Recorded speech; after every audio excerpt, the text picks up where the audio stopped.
8.1, 8.8.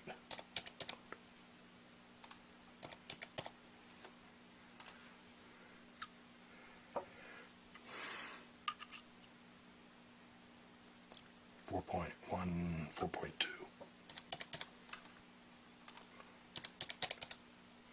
And we'll take a new tip measurement reading.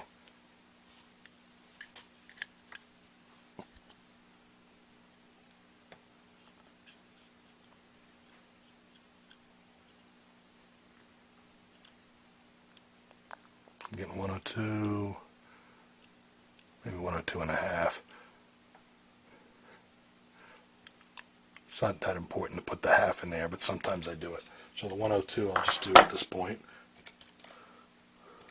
But the tip rail is now thicker than it was. The way I measure the tip rail is I have a linen magnifying glass. It's about 4 or 5 magnification, and I try to actually gauge with calipers how thick the tip rail is. I bury my face in this.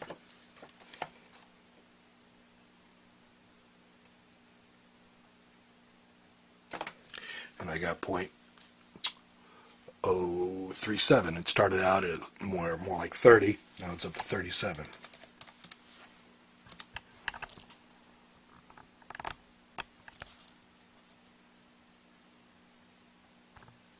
So now we have it pretty close. I mean, it's crooked in spots. There's a bump here.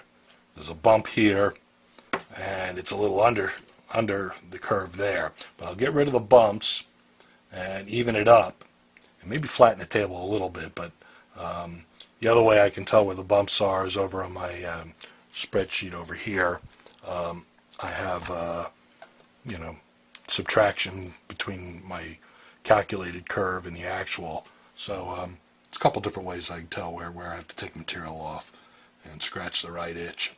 So, and then if I like the shape of the curve and it's still overshoots it some, I'll recalculate the curve to a good curve that runs through most of the points better, and see if there's any issues left with the new curve that's maybe slightly different. Because there's no one right curve. If somebody wants a 105, the facing length could be 50, 49, 51. There's a lot of different curves that you can generate that'll be good, as long as you get rid of the bumps and the unevenness. If a client has a specific request, like maybe I'll send this to him and they'll say that was good, but I wish it did this or that, maybe I can play with the degree of the curve and the length and the tip opening. Those are the 3 main variables that I mess around with to give him something different that maybe is in the more to his liking. So there's knobs to turn to satisfy the client. Okay, I'm going to take a little break now and maybe go up and cook dinner. Okay, at this stage of the reface, the facing is roughed in. I still have to do some finer work on it, but now we can work on the some other parts of the geometry. Now that the table is down to where it's going to be, I'd like to undercut the wall here at the base of the window U. Mouthpieces play freer when that edge is somewhat sharp rather than blunt. So I like to use this rotary burr in my flexible shaft. It's like a Dremel tool, high-speed rotary shaft, and I have a variable speed foot control over this and a nice flexible cable for maximum maneuverability. I can go up the shaft, shank, or start at it from this end, which is what I usually do.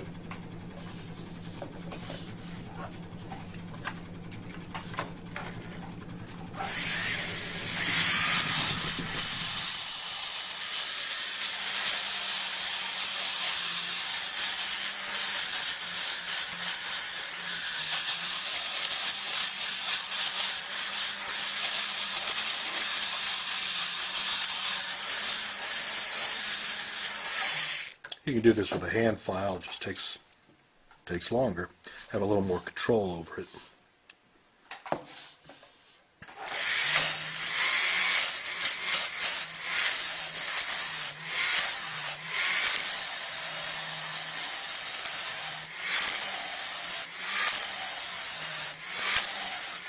While I'm at it, I'm evening up the geometry of the side walls. This had a little thicker side wall in that area than on the other side. The other side's got a little dip there too I'm going to take care of.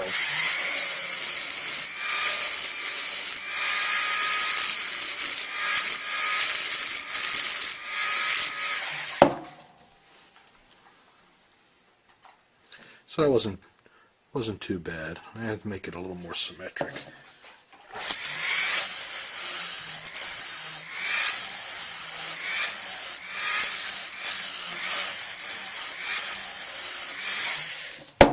Sometimes you gotta spend a little more time than that on them.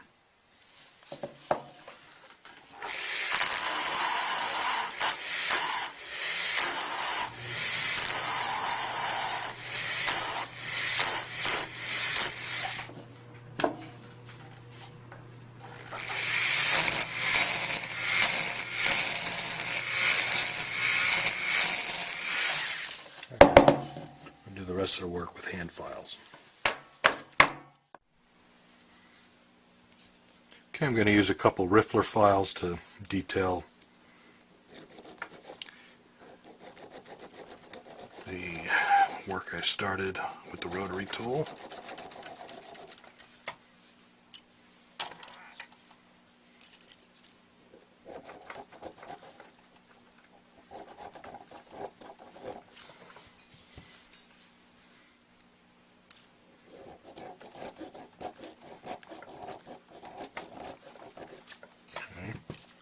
Continue with some of my sanding sticks with some coarse paper on there.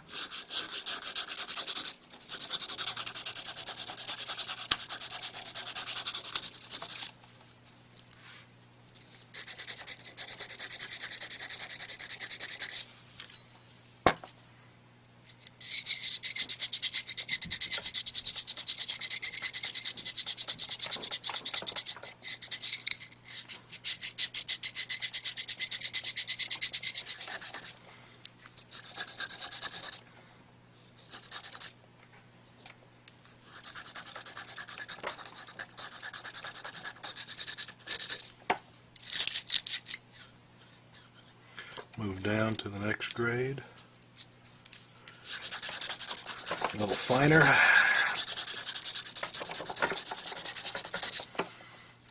And do that as long as your patience can hold out.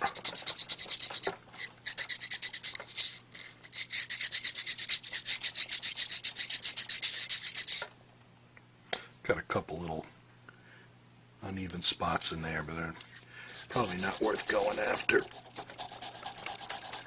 can spend a lot of time on that for very little gain. It's mostly cosmetic.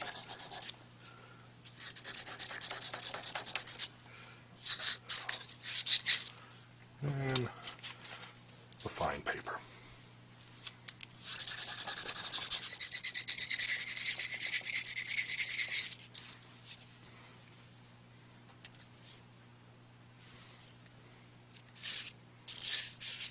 Just has some dust on it. It's nice and smooth, fairly sharp there now. Okay, the next thing we work on is the tip rail's not too bad in terms of how well it matches up with the reed shape. I have my reed template. You can use a cane reed, but I painted one side with black magic marker so it's easier to see. On hard rubber mouthpieces, it's easier to see that side. So you see, if we line this up, it's really pretty good. The corners could be rounded a little bit, but some reed cuts have square corners, so it's up to you whether you want to change that or not. So I think I will. Take a little right off the front.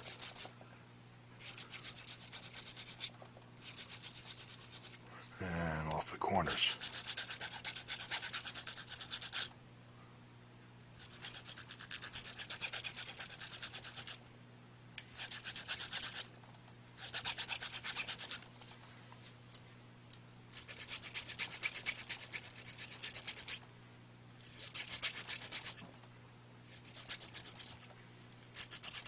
This is what they call a needle file, a barrette, I believe.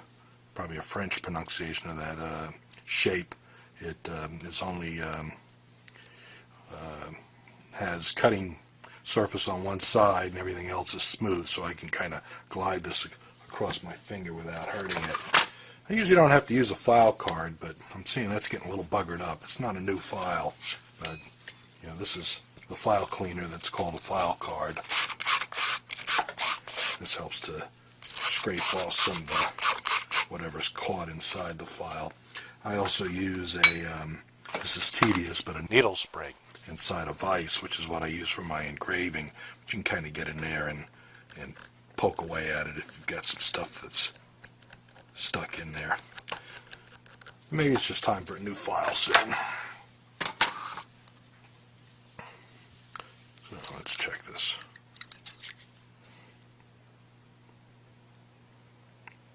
Closer. You don't have to get it all, but get it closer.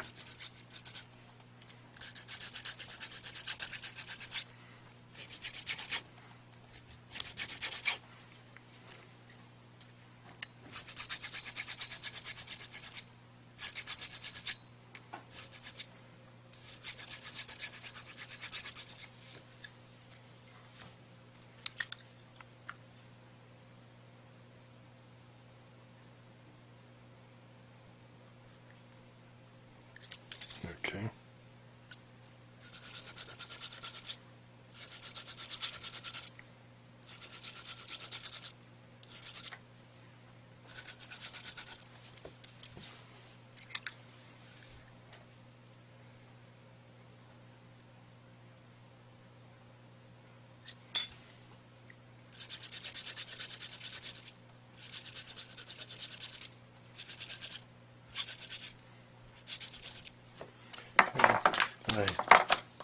I use sticks with sandpaper on it. This is a 240 grit.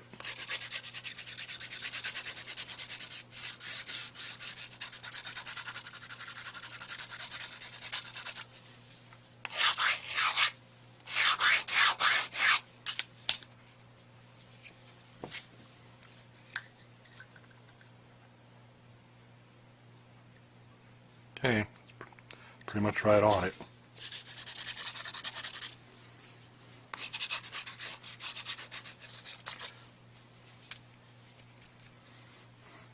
Okay, the other part of the tip rail that we're going to have to work on is on the inside, and that's actually you just after you get your outside surface, you can then even up the shape.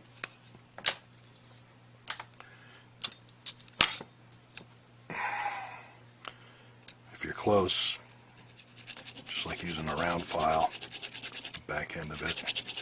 Actually, this is a half round file. This may change since the facing's not totally right on size yet, but when it's close, you can do this. You may have to come back and do it again.